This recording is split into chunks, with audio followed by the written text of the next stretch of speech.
Good evening, guys. Welcome to the Habs Tonight channel. I am Dale Weise, if you didn't know, and I am joined by my lovely co-host Stefi and Annik. How are we doing tonight, girls? Doing great. Good. Yeah. How are you? Oh, we're doing excellent. Obviously, us three are back. We're very superstitious here at Habs Tonight, if you guys were wondering. I'm glad that we kicked the Cans boys off of their streak, and we're going to try to start a new one here. We're trying to start a new one, right? Same shirt, same people, same show. Yeah, I like it. Can't mess with it. That's extreme superstition right there. The same shirt and everything. I love it. I didn't want to. I just changed the jersey. I didn't want to jinx Caufield because he didn't score last game, so I just want to open it up to him now and see what happens. So if he scores tonight, then we know why, because I took the jersey off. So maybe I was bad. Can't even wear your own number. Jeez. Yeah, he did have a great assist, though. I don't want to start two shows in a row just talking about him, but he did have a great assist last game. A huge win for the Montreal Canadiens, and I think a win that really opened a lot of people's eyes. I think after game one, I felt like everybody was like, whoa, Montreal can't play with this team. They're so much better. It's not even close. And now it's like everybody, all the experts, everybody is like, okay, we got a series. They deserve 100%. To be here. We finally proved that we're not just a one-win team. We can compete, and we dominated that game, period. Yeah, I mean, I don't think anybody expected Montreal to be able to put on a performance like that against Vegas after game one. We talked a lot about, okay, how are we going to slow down their defense? Well, I don't think their defense was a big issue in game two. Montreal was carrying the play, especially off the start again. And I think that's something we need to touch on right away is, Vegas had two slow starts in a row, like non-existent in the first 10 minutes. You got to figure tonight it's going to be a different story when they come in on the road. 100%. Yeah, it was a great start again. Yeah, go ahead, Stefi. No, and just what you were saying there with the D, and our D had a lot more shots. Well, more than zero, but they were getting the pucks, and I think Petrie was a huge addition too. But yeah, just the quick start, getting that first goal is the key to the Habs' success, it seems. And I mean, like you said, it seems like Vegas will come out stronger tonight because after two starts like that, they're going to have to. But I think the Habs will come out strong again too. Yeah, so let's jump into the Habs defense. Obviously, a huge part of their playoff run so far, and obviously a huge part of winning game two. The beautiful man comes back, the bloodshot eyes, is he playing? Is he not? Warm-up dance, and he's in the lineup. What a shit show that was, eh? Oh my God! To the fans, we apologize. We were trying to lock in a lineup for you guys. And it's kind of hard when he doesn't even take a rep. I've never seen that before in all of my career. I've never seen a guy not take reps. Like, how is he ready to play? Yeah, I mean, he's so good, and he's kind of like one of those guys. He's not a superstitious guy. He doesn't need the big warm up. Like, he's just so talented. He can just play. But I thought it was interesting that he didn't take line reps. I've never seen a guy that's playing not take line rushes. Was crazy to me. So I don't know if they were trying to trick Vegas or what, but wow. The eyes, though, just incredible. The cameras were zooming in so close while he wasn't taking reps. He was standing there just for the cameras. We can just say he made a deal with the devil to get his hand back. That's what it is. It has to be what it is. That could be. No, he played amazing. You couldn't even tell his hand was messed up or anything. He was all over the place, had great chances. Like, I mean, you could tell when Petrie's back in the lineup, and it was amazing to see him back. An assist too, yeah. Yeah, he's so good. He just the minutes he eats up to, you just can't replace those. It's just way too hard. And that's no disrespect to the other guys that filled in game one and did the best they could, but he just solidifies that D so much.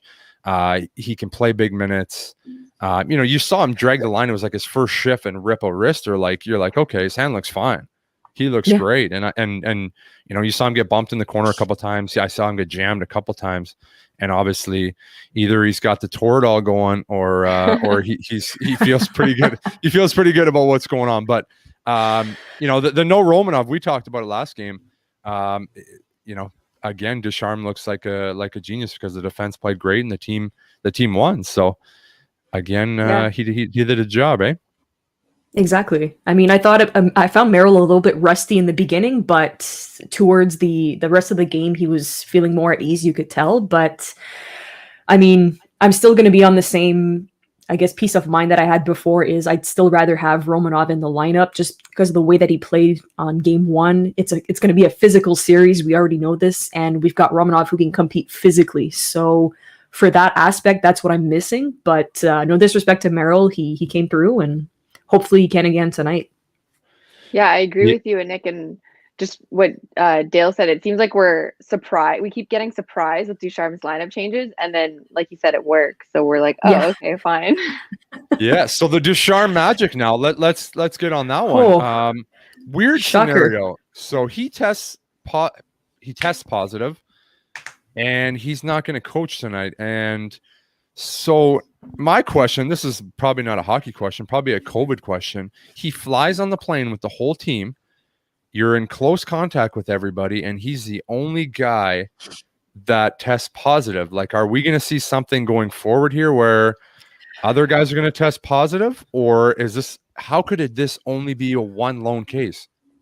I mean, if you take a look at what the doctors have been saying and everything is, I guess COVID can take a few days to develop, up to 14 days apparently. So like you said, is this something that's going to come out bursting in the next few days? If it is, what do you do? Yeah. Like you're so far in the playoff. Like, what do you do? That was my immediate response. You go ahead, Stefi. I was concerned with that. Yeah. I was just going to say, at that point, if it does take a couple days and they play tonight, then there has to be some positives on Vegas too. So it's like, if it's both teams, like you're like, it is so weird. And right. How far does it go? Like, do they, they're all vaccinated, Sean. That's great. You can still get it. Vaccination is what, 95% effective. You can still get COVID if you're vaccinated. You might just get it not as intense, but you can still get it. So is this going to be, I don't know, the team, somebody got it from the other team. Nobody in Vegas had masks. There's a lot of different ways that he could have gotten it. I mean, you take a look at during the game, he's always got his masks off too, right? So yeah, well, he's yelling it here. Yeah, it's crazy. It's crazy. But it was ironic that, sorry, Dale. No, go ahead. I was going to say, it's ironic. He was one of the only people in the building wearing a mask, and he's the one that got it. There's that. Yeah, before we get too political here, let's talk about how the bench is going to be managed now. Luke Richardson is a very experienced guy as a coach, as a player. Guys love him. How much tinkering do you think Ducharme is doing? Because to me, like Richie's been there for a while, Dom's been there for a while, Burr came up late. I don't feel like, and then this is a player's perspective, and I've never coached. I don't feel like, and people are going to lose it, but I don't feel like that the coaches make that big of a difference. I'm going to be honest. Like, he's standing there saying, your line matchups, you're at home, you get last change. It's a lot easier. So I don't think it's that big of a deal, but that is spoken from a player's perspective. So I'd love to get your opinion on that too. As a fan's perspective, I thought the same thing of, okay, we don't have Ducharme there, but the system stays the same, right? So like you said, you know what you need to do, and whoever takes over behind the bench is still going to implement the same system, the same type of game. So it's not like you're switching coaches completely and it's a brand new system in 2 hours. So are we going to see maybe Ducharme coaching from home? Is it going to be a backseat driver in their ears? Like how... I saw something Ducharme made the game plan, talked to the coaches. He's not going to be in contact with them during the game or between periods. He'll talk to them after the game. But yeah, he made the whole game plan. And so, yeah, I agree with you, Dale. And I was just talking to my dad before, and he gave this whole spiel or whatever about the coaches barely do anything. They just stand there like they're just the token. But hey, like they set the game plan up, and then it's once you get in the in-game, like there's some good coaches, that are like, okay, this guy's rolling tonight, I got to get him going. But there's so very few of those guys actually in the NHL. Most of the time, it's pretty robotic. Like the players know the system. Okay, this guy has his line matchups before the game. The players know who they're line matching with. There's really not that much coaching. I'm going to be honest. There's not that much, and I've never played with Ducharme as a head coach, so it could be different. But I've got a little experience playing hockey, and The coaches don't make a lot of Really? in-game. There's not many guys that make in-game adjustments. Like Quenneville was one of the only guys that I've ever seen as a coach actually make in-game adjustments. There's very little. It's like, okay, now your line's going. Okay, you. And by this time, everybody kind of knows the rhythm. Everybody knows who's going on the penalty kill. You know your power play units. Exactly. Your other coaches handle that. So I don't see it being a big deal. And to speak on that, the line matchups to me are not that big of a deal. I like the way Montreal stacks up against Vegas's line. And, Pacioretty and Stone have been pretty underwhelming the first 2 games. So that's a good job, obviously, by Phil and their line. But I think it's 5-man units that's been doing a good job on them. Worst comes to worst, this is what we can do with Dom. Worst comes to worst. Oh, that's beautiful. I mean, could you I don't know imagine who did this on Twitter, but like credits to whoever did this. But Could can you you imagine this between freaking Luke Richardson and Alex Burrows? Could you imagine that? Or like in between periods, someone's driving him around the room giving a speech, pumping the boys up. And, oh my God. They would like hang up on him. It's like a selfie stick. That would be incredible. That's insane. So, I just mentioned the Pacioretty and the Stone comment. Obviously, 2 guys for them that are huge offensive contributors have been off the score sheet. Stone has had a couple chances. Patch at the post last game. They're going to have Tuck in between them now. We saw the line change there. Tuck has been flying in the first 2 games. He's done everything but score. You got to think that game is going to be that combination is going to be, they're going to be better. They're going to be better. Those guys are eventually going to score. Just to ask to refer to Tuck as well, his brother is one of our prospects, right? So if his brother's like 5% as close as what his brother is right now, he's going to be a great addition to this team, and I can't wait to see him. Tuck is an amazing player. So we were talking before the show started as well. Before the playoffs, Tuck was about 37% on his faceoff, and since the playoffs started, he's back up to 55 to 57%. So he's going to be dangerous to watch between those 2 as well tonight. So it's going to be a pretty solid line. Yeah, faceoffs have been huge in the 2 games already. You look at the goals Vegas has scored, and then you look at Toffoli's goal. I don't know what Vegas was doing. I've watched the clip a couple times now, and I don't know what Vegas was doing on that faceoff. So maybe Montreal needs to take advantage of some offensive plays because Caufield managed to roll up on the blue line, get the puck coming with speed down the wall, and there was nobody near him. I think it was McNabb, the D-man on the wall. He looked like he was just in no man's land. He didn't know where he was supposed to go and where he's lost. So I wonder if Montreal starts taking a little more advantage of that. And if we're talking face-offs, we got to talk how good Phil was in the circle in game 2. Yeah. You gotta hand it to Phil. I mean, a lot of people shit on him that he's not getting on the scoreboard or anything, but he's the guy that's been shutting down every single first lines throughout the year and especially throughout the playoffs. There's a reason why people say he's an extremely hard centerman to play against. This is why. Yeah, and I mean, not to talk negatively about the faceoffs, because I completely agree with Dano, but I think Ducharme was touching on it. The couple goals that they did score against us, they keep being like quick face-off wins and on net. That's how Vegas scores. So if we're able to, or if the Habs are able to like realize that and just make sure the D is set up in a way so that doesn't keep happening, then it's pretty good. Yeah, there's not much you can do on some of those too. Like the ones Vegas wins and scores, like what are you supposed to do? Like, Peter Angelo's flying down. Like there's nothing you can do there. And there's some good shots, and obviously you can't blame Carey on any of those. He was incredible again. There's like 500 people in front of him. How was he supposed to see that? Like more on like the icings before those. Yeah. Or the killers. Yeah. Yeah, that was a couple tough plays there. But we touched on in game 1. I thought we noticed Carey a little more handling the puck in game 2. Mm-hmm. And a lot more. We talked right, and we noticed it a lot in the first period. Obviously, incredible start for Montreal, and I think that's a testament to Vegas didn't have those odd man attacks. They didn't have full control coming over the line. If they did get into the zone, it's like they're barely getting to the red line and they're throwing in a shitty dump or a rim that could, they're just trying to get it in, and and Price was involved, which was awesome. As soon as Price is involved, I mean, you see that it's a difference maker for sure. So I was happy to see a lot more involvement from him in the first period. You saw that Vegas adjusted to that in the second period. It was a completely different team that came out, but I'm happy that we were able to. We usually have those second period blues, I find, where we kind of don't know what we're doing or we're kind of losing momentum, but we played a full 60 minutes regardless of having those 2 goals later on throughout the game, right? Which obviously kept us all on edge because it's 3-0 is like one of the worst leads to have, as you can know. Oh yeah.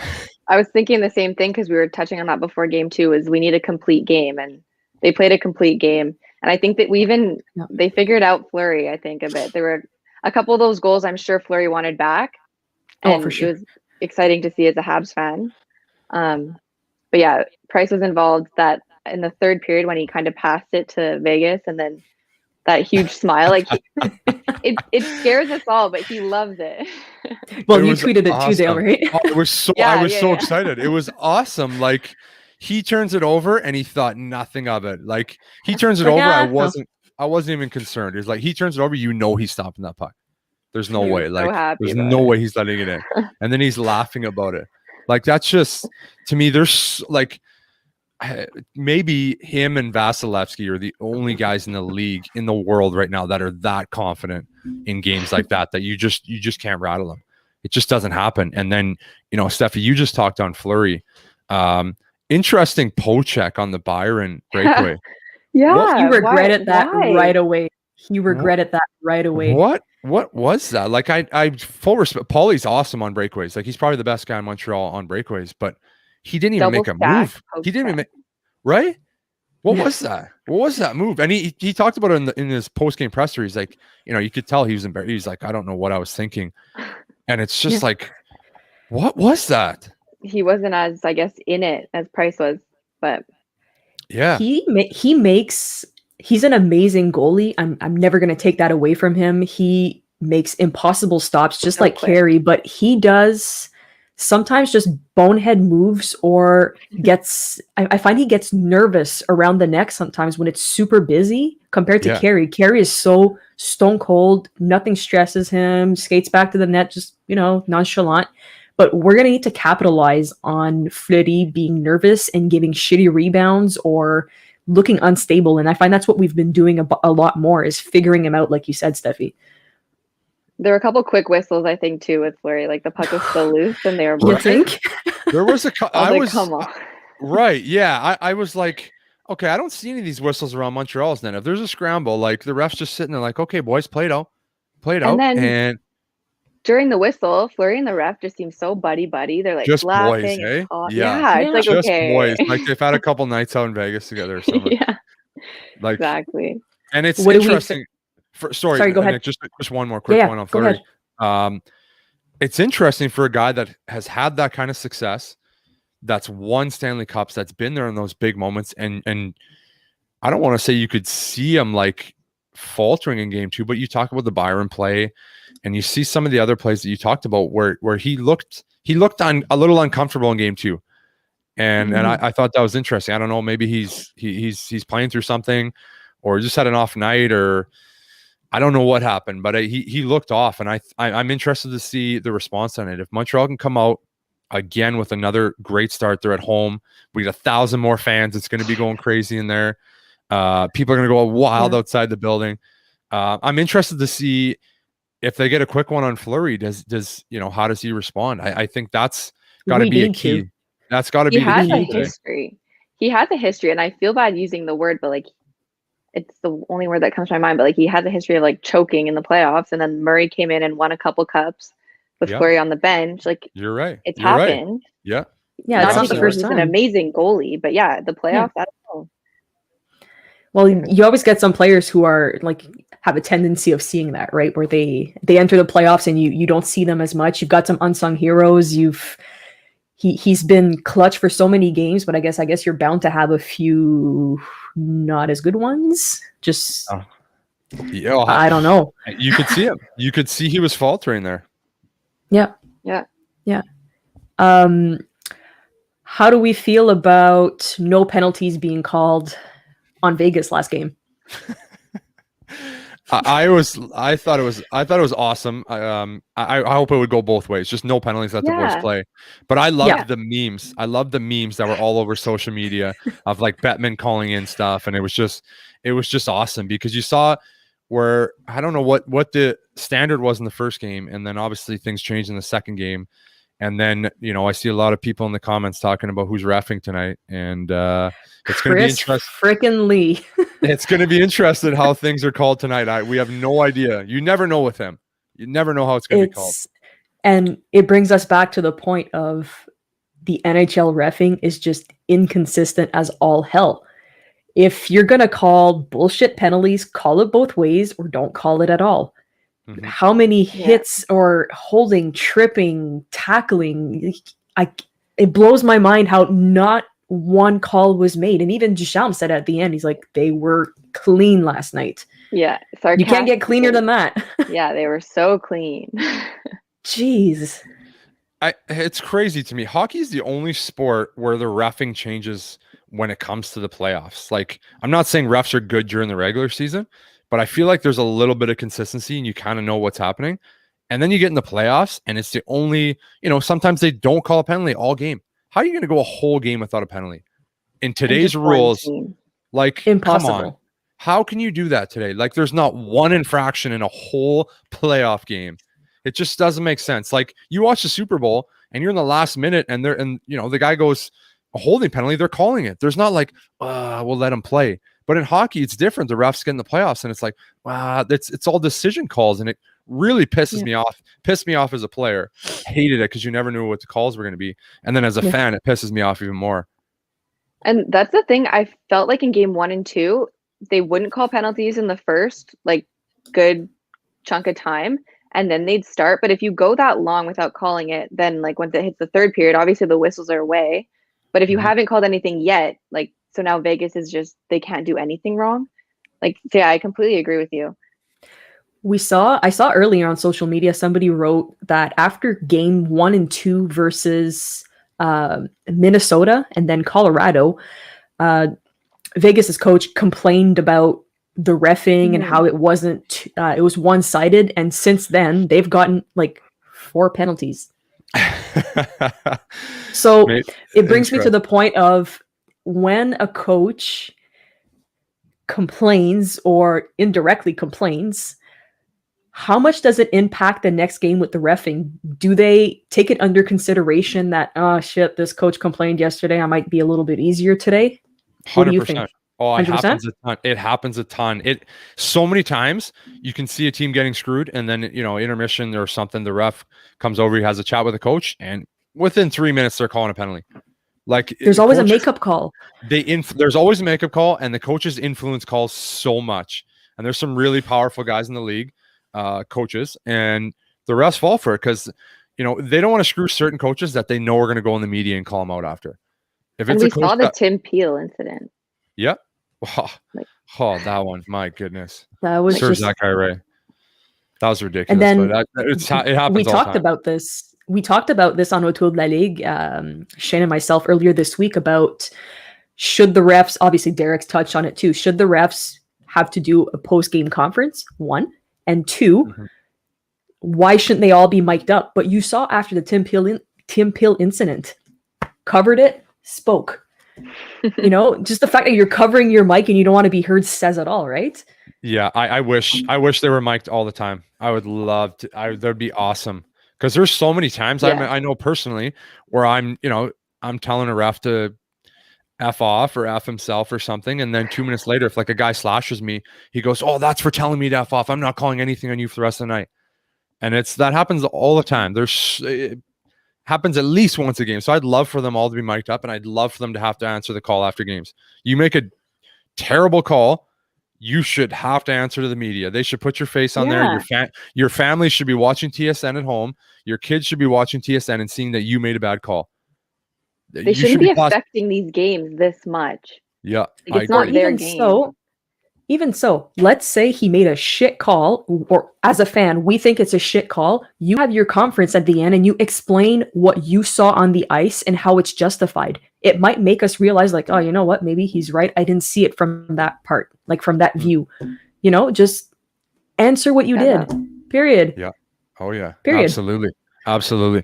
Let's switch over Blows from my the terrible roughing in the NHL, which happens all the time, to our glorious fourth line. And I love giving love to the fourth. We'll call it the fourth line. Yeah, the fourth line. Again, They with the have start. been insane. They It's are crazy. stepping up. Like, now you understand why Ducharme said, I want to go with experience. This is your experience kicking in. 100%. And they've been so good. They, like, when they've needed big moments, that line has been there. Like Perry, you could see that line was on instantly. Game one, I didn't think they were bad, but I didn't think they were as effective as they were in the Winnipeg series. And then game two, they were probably, I think, Montreal's best line again. They get the start, they get rolling, they score. It's just I love watching it. Like, just people that have written off Perry and Stahl, and Yoel Armia never gets enough credit. So the forced line, I thought he was going to get a multiple goal forced game line. after that. We should make a t-shirt of this. The forced line. Yeah, Their they're just so effective, and it's a line. I'm interested to see again the line matchups tonight. Like, I would have no problem playing that line against Pacioretty, Stone, and Tuck. I'd be very comfortable with that line matchup. If you can get that kind of rotation, I'd have no problem with that matchup. Yeah, they're good defensively and, like, obviously offensively, but defensively too. Yeah, they're getting more minutes. Sorry, go ahead. I was going to say, I absolutely loved Eric Stahl coming to Corey Perry's defense. That was last game. The only thing I was concerned about was, why was he screaming at the ref and not, like, attacking a guy or something? Like, he was pissed off. Yeah, he was so mad, but, like, don't yell at the ref. Like, go push somebody or something, man. Like, or Perry on the puck getting jabbed from every angle. Getting, like, castrated right there. It was insane. He was absolutely ticked off, but I love to see that side and the emotion coming out of him, because he always looks like a one-face type of man. So I've never seen him get super angry and in somebody's face like that. So I love seeing it. Oh, I loved it. Speaking of that, there wasn't a lot of physicality in game two, though, compared to game one. Like, I don't know what the hit count was, but there was nowhere near as much scrums. Like, not as many hits. Like, it didn't seem to have the same intensity. I think that's perfect for Montreal. I think that's probably they just want a quiet game like that and lock it down, and that's great. But I'm interested to know your guys' opinion on why. Like, I don't have the answer. For the faintest idea. I can't understand how you could have a packed crowd like that as a Vegas team and you come out like that. I don't know if they just underestimated, like, okay, well, the first game they came out strong and then it kind of went a bit downhill. It's going to be the same thing again. So did they underestimate us and realize, like, oh shit, we need to turn this around too late? Yeah. It kind of felt like they thought it was going to be easy, just do their regular thing, but we came out swinging. We adjusted to their game because we hadn't played against them all year. We saw what they're made of. We adjusted. We changed things, and now we've figured out their system, how they play. They're physical. Let's outskate them, use our speed, and just work around them. Mm-hmm. Yeah, pretty easy. To me, game one, it seemed like, well, we were obviously chasing the game. So were the Habs just, like, crashing the net and starting the scrums, and then having the lead in game two, they were like, okay, maybe we don't need to start scrums. We're up, save our energy. And Vegas wasn't starting the scrums either. I mean, there were a couple. Gallagher left with, like, a scar face, bleeding. Yeah. Like, Standard. What else is new? That's a standard evening for Brennan. But it was very much less physical. Yeah. I would expect it to be right. I would expect Vegas to come out better. You would think they got to be more physical. And I think, the hit counters sometimes are kind of out to lunch too. I saw someone insane, eh? Yeah, they're kind of out to lunch. I wouldn't trust the actual stats, but appreciate that, Jerry. I think why it was less physical to me. I'll try to explain why I think. I think Montreal had the puck more. Vegas again was possession, they weren't dumping the puck in as well. Carey's getting it. They're breaking out. They can't. They're just late. Vegas was late on so many chances that you just couldn't hit anybody. Like Montreal was just transitioning too fast. But I'm interested to see that kind of ramp up a little bit today because I loved the intensity of game one. That was awesome. Like that was playoff hockey, which was awesome. What do you guys think though? 11 shots in the last 2 periods. They were playing defensive. They had the lead. They know they had enough to win. As Stefi said, you get 3 goals, you win. That's a guarantee. Do you think if they get the lead again today, like 1-0, can they really get by just hanging on and locking it down again like that? Like, is 11 shots enough, or is Vegas, is Tuck due for a breakout? He had 3 prime chances in the 3rd period. Pacioretty, Stone, like that what do you Martinez guys think? thing that bounced over the net. I thought everyone thought that was in. Oh, how was that not in? I can't even even on the slow-mo, I have trouble seeing how did he stop that?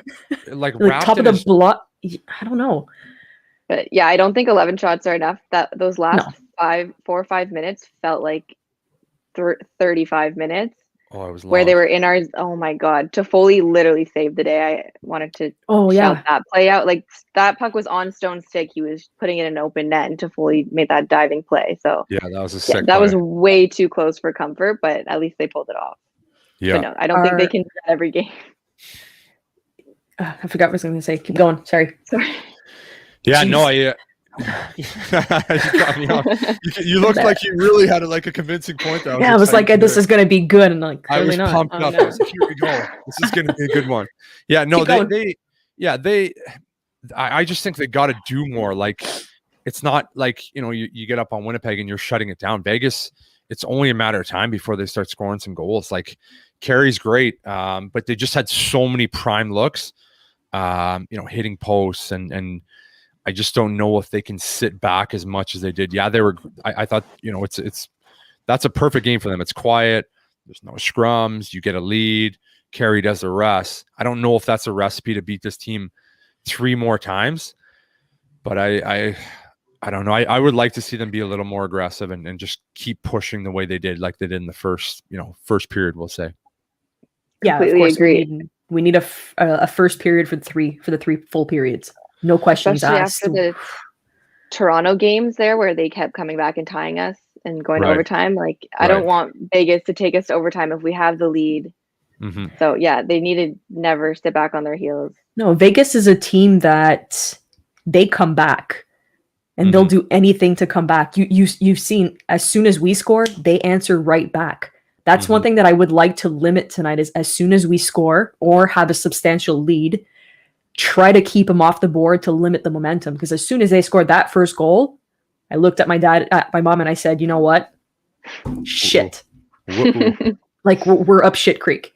Oh yeah, absolutely. Absolutely. A guy that we talked about, not in a negative way. We wanted to see a little more of Josh Anderson. What did you guys think of his performance in game 2? Loved it. Especially on that Byron play. Nobody's talking about the pass he made to Byron. Mm-hmm. He might not be scoring, but he's making the plays. He's being physical, and I've said it before, I'm sure his presence in the locker room or on the bench is more than appreciated right now.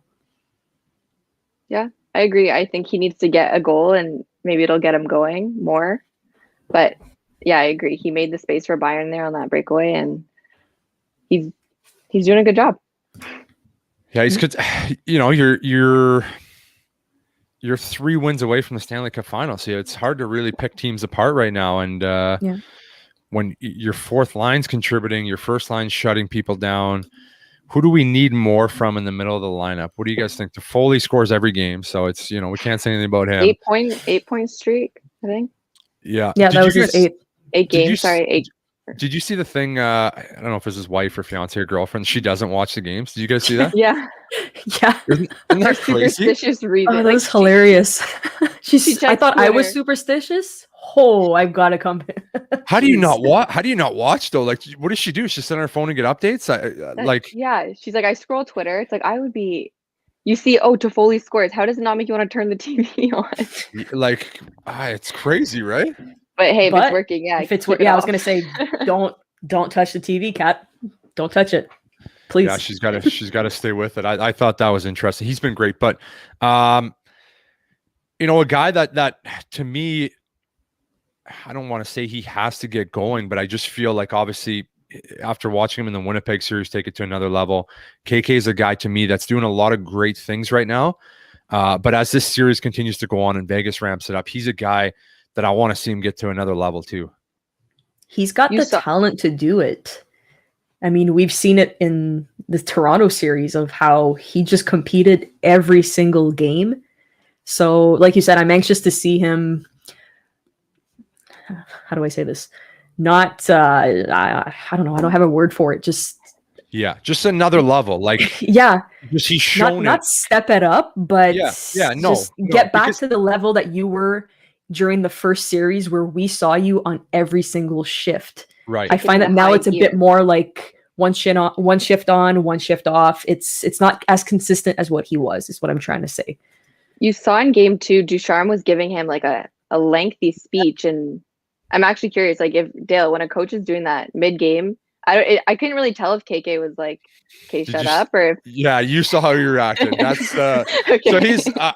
I love KK, and this is why I think he's a great player now, and this is why I think he's going to be an amazing player. And I've always vouched for him the last 2 years because he's got some swagger to him. He knows he's good, and he's also got kind of that edge where he kind of doesn't want to be told what to do, which might like make the learning process a little slower than it should be. But he has that arrogance to him, which you need to be a good offensive player in the NHL.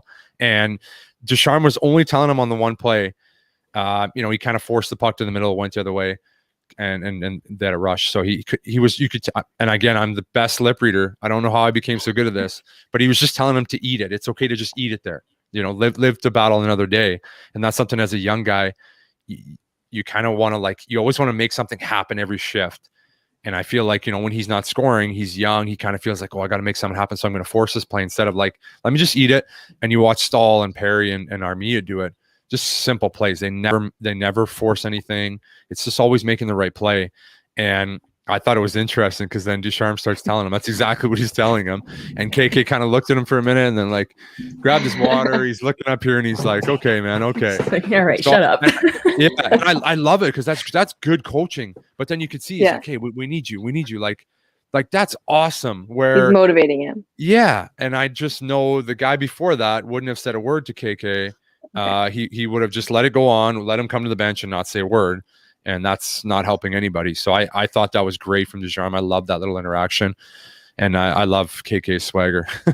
That's what I was going to say. When you take a look at Ducharme and Julien, I know they're saying they're implementing the same system, the same types of play, but compared to Julien would never, I don't remember seeing him talking to guys on the bench, trying to pump anybody up, showing any emotion compared to in Boston, where he was losing his shit every single game, and then you see Ducharme, who's actually taking the time, and Alex Burrows too, very involved verbally with the players. So that's something that as a fan, I appreciate. They're involved. They're coaching. It's coaching. They're coaching. It's awesome. Yeah. It's awesome to see, right? So it wasn't just in my head that Julien wasn't like that. No, you're bang on. He just wouldn't say anything. There's so many coaches, I'm telling you, that they don't do anything. They don't make in-game adjustments. They don't talk to players. They don't motivate players. They literally have their game plan and then they tell what line's going and that's it. And they sit back there and chew their gum and sip some water. I was so I loved Ducharme interacting and just he was great because that's so good as a player and especially as a young guy. You need that pat on the back. When things aren't going well for you, you got to be there. You can be hard on him, but when he needs a pat on the back, be there to pat him on the back. Hey, we need you. You're great. Boom, let's go. That's just so big. That's why, as much as KK was kind of looking away, he was listening, and he's like, okay, yeah, now I know. He took the advice and the coaching, all players should, But the arrogance, and so that's great coaching. Yeah, and a huge thing, and former Montreal Canadian, now Toronto bench boss, Manny Malhotra told me this. He's like, when a coach is talking to you, take the message, not the tone. And that was that was a really good piece of advice for me. And he was the only guy that's ever said it to me, and I loved it because a guy like Julien would say something to you and would make you feel like, you're the worst player in the world. And it's hard if you're not like, again, as a young guy, that would be tough to take. You wouldn't be able to take the message. All you would hear is the tone, and then it would shut you down. So I love the interaction, and Burrows, and then I got a chance to see it firsthand in Laval, was unreal at that. Like, again, a great teacher, a guy that wasn't the most skilled guy, and he played with 2 Hall of Famers for a very, very long time and had a lot of success. So, you gotta know the game to be able to do that. And, you played with him too, right?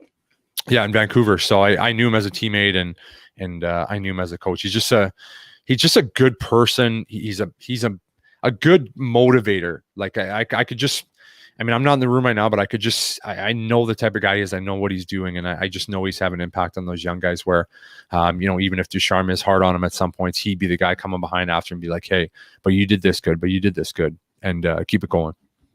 He just, you can see him, like, as a former player, like, it's killing him not to jump on the ice with these guys and just go help out or do it himself. So that's one thing I appreciate from him, like you said, is the constant communication with the boys, which we didn't see before. So I love seeing it, and I hope that Ducharme and Burrows get another chance next year to have a full and complete year to coach.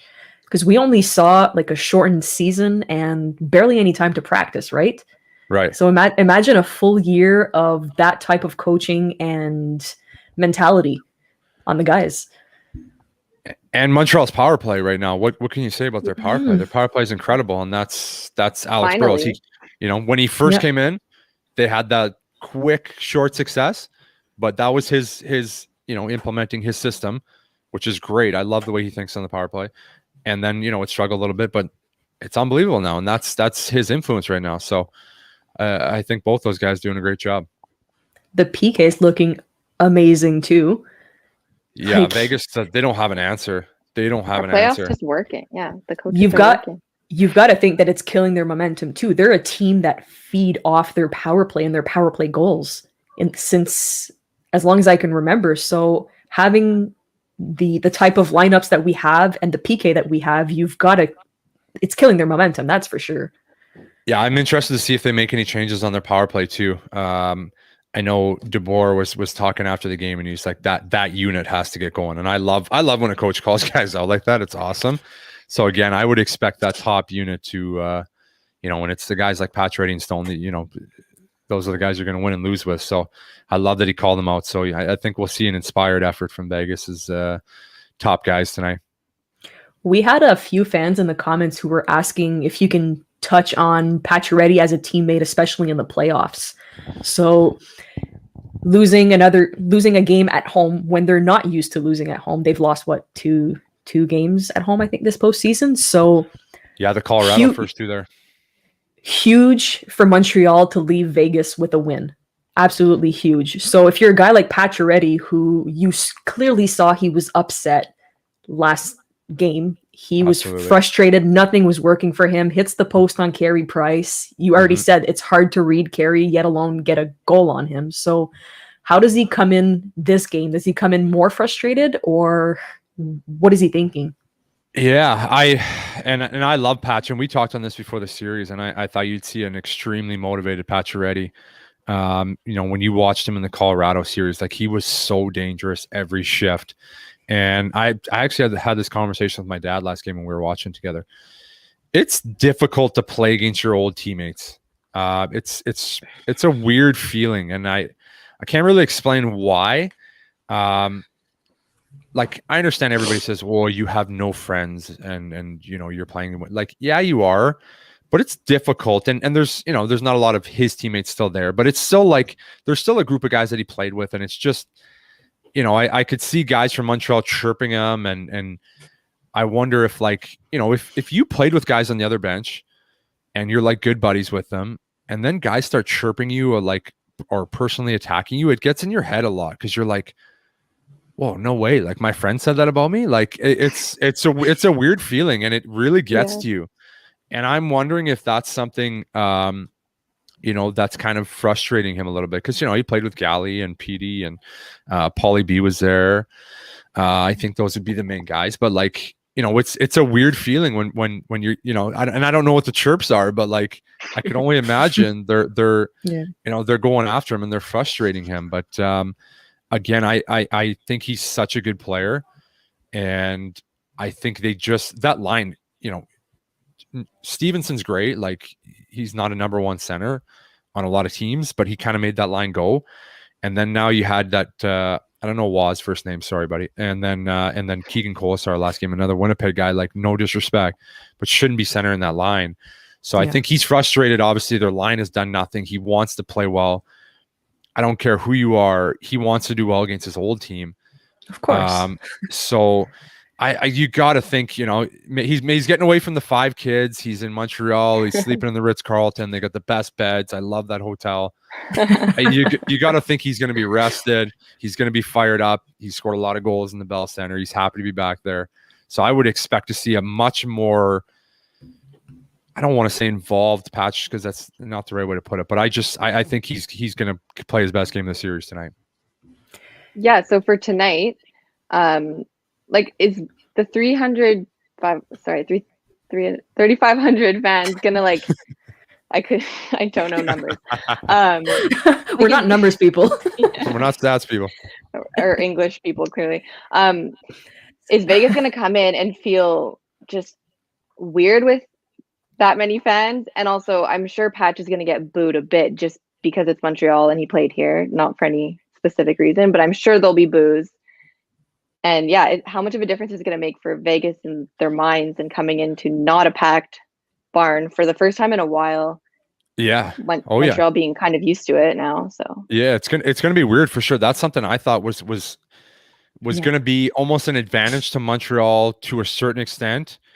But then, when you don't have those crowds, I feel like you really don't have those momentum swings. And, if Vegas comes in, scores the first goal and plays lights out in the first period, you completely drown the crowd out. Then it's perfect. Then they're loving it. They're like, they can come out and do whatever they want. There's 3,500 people. There's no moment, it's not rocking. You're not getting that like adrenaline boost. Then it could work, for them, but it's going to be a different feeling. I think they're going to be boos for Patch for sure. He's a guy that kind of enjoys that atmosphere. I know he kind of liked that. When people are paying attention to him, people are, he kind of liked that. So I could see him getting pumped up for that. Yeah, I could see him getting pumped for that. But I mean, you take a look at a full barn of 18,000 people in Vegas. As soon as somebody touches the puck, there's a freaking roar from the crowd. So if you're going to compare it to Montreal, when they're going to touch the puck, it's either going to be boos or silence. So you can't help but think that it's going to get in their heads at some point of, wow, the momentum and the atmosphere is not the same. So will it impact their play? Yeah, I think off the start for sure, it's going to be weird. Like I just, from personal experience, when I went to the bubble last year and we played we'll call it the first exhibition game. You're like, okay, it's just exhibition, but it was like, this is weird. Like this is a really weird. You haven't pumping crowd. You've played your whole life in front of big crowds, and like this is like, I'm out for Sunday skate with my buddies in the summer, and then even when we went to the first game against Pittsburgh, you're like, wow, this is really weird. So it really changes. It's tough, but you got to figure this is the third round of the playoffs. Boys are fired up. Vegas wants to respond from not a very good start from game 2, even in game 1, their start. So I don't know. Like there's no energy, but I think maybe they'll thrive off the silence and trying to take the building completely out of it off the start. And hopefully that extra 1,000 will give us a boost. Yeah, and it was loud, and it was loud in round 2. Like as just a fan watching, like you could see it. Yeah, it was pretty loud. Maybe all the fans outside will make some noise and it'll drift in. Yeah, it's still raining. Yeah, 3,500 is gonna feel like 35,000, yo. Swear to God, exactly what it is. I swear to God. No, I mean, I can't wait to see. I was expecting a lot more fans in the building, honestly, with Quebec's vaccination being so much higher than anywhere else right now. I was expecting at least 8,000 in the building, but I guess it is what it is.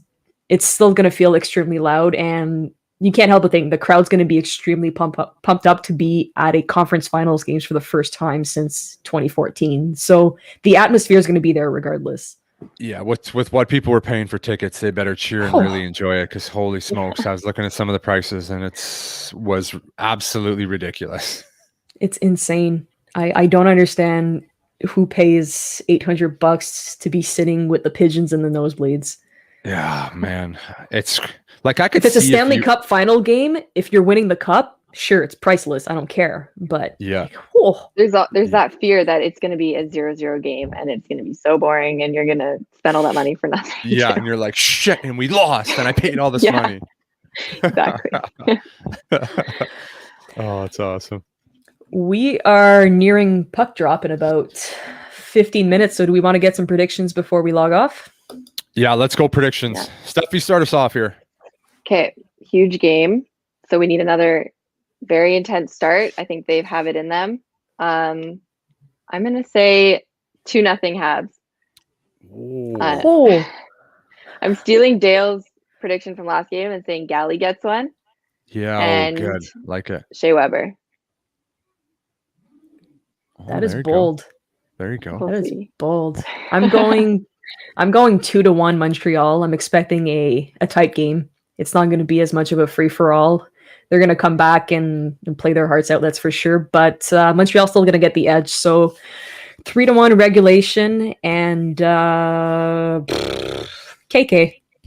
Oh, yeah. KK with a little love. KK and somebody gets a greasy-ass goal in the front. So I'm going to go Corey Perry.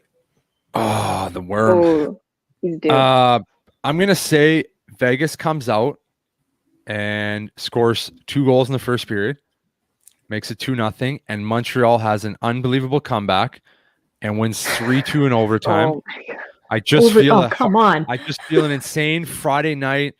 Everybody's having cans tonight. They're getting excited. 3-2 overtime, and I'm going to go goal scorers. Toffoli's going to stay hot. I think he's going to get another one. The beautiful man, I got to go with him. And OT winner, I'm going to give it to 22. Suzuki's going to get another OT winner. Nice. Oh, that's probably my a call. pass from 22, right? He's going to be involved. So my question is, for overtime, how many overtimes is it going to take? Oh, please don't say 2 or 3 or 4. I'm going to say 2. How many cans do we have? I'm going to say 2, and the can count's going to be somewhere between 7 to 8. The spread's 8. Okay. Derek. Derek's spread is 13 to 14 on a Friday. Jesus. Not bad. Wow. Well, I'm hoping for no overtime. Honestly, my heart can't handle it. And we're going to have to start selling defibrillators on our website if we keep going to overtime, because we're all going to have cardiac arrest at some point. I guess before we log off, guys, if you're looking to get some Habs Tonight apparel, merch, accessories, whatever, log on to our website at habstonight.net. Today we launched a tank top as well. We've got some pretty cool stuff coming out as well. So I'm going to let you guys close off. Yeah, absolutely, guys. Again, thank you for tuning in. We love doing this. We love the comments. Thank you for being involved. Be sure to subscribe to the channel. That's a big help for us. Be sure to like and comment. We love to hear feedback on anything, some kind of merch you want to see.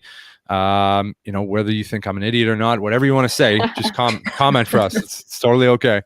And again, I believe we are going to have a post game today. It was we got some touch and go moments, but I believe we're going to have a post game. So Be sure to tune in after all those cans and double overtime.